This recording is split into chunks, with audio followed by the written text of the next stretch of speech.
I realized before I froze my eggs, there was just this constant inner monologue that was like, is this the guy you're gonna be with? If not, you have to move on to someone else. And I felt like I had to accomplish all my professional goals by the time I was like 35. And it was just in the back of my mind all the time. Like, I'd be in traffic and I'd be like, you guys, let's go. I'm rotting from the inside. We gotta move, okay?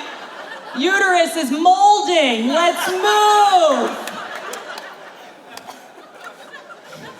I feel like you guys will never understand that pressure because you guys don't have that clock. Guys can have kids as late as they want. Clint Eastwood had a kid at like 70 years old.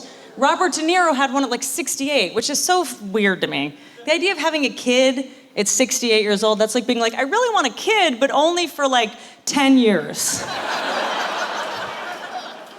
And I want to be deaf for most of it. I'm so glad I did it. It took all this pressure off. Like, I used to be the stress case. Now I'm just chilling. Man, so easy. Like, my agent calls me up. He's like, where's that script? I'm like, I don't know. I'm high as fuck. Call Sarah Silverman or some shit, man. Because I'm watching Game of Thrones again today. Hey, camera. Thank you.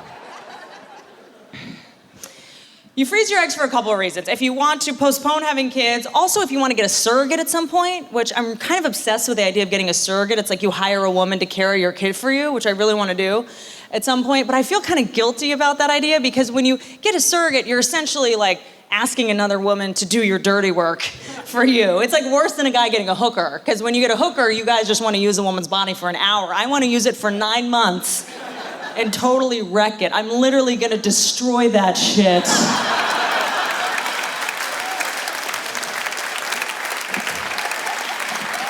not nice.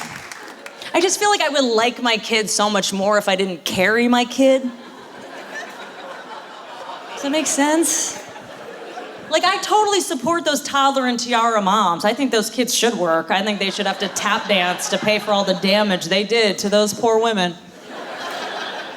Although, I feel like if you have a surrogate have your kid, you can't control the kid as well. You know, like the way my mom used to guilt me into doing things is she'd be like, I carried you for 9 months.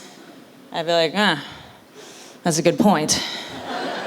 But if like I had a surrogate, what am I gonna say? I'm gonna be like, I had to drive 10 minutes to pick you up. Traffic was a nightmare.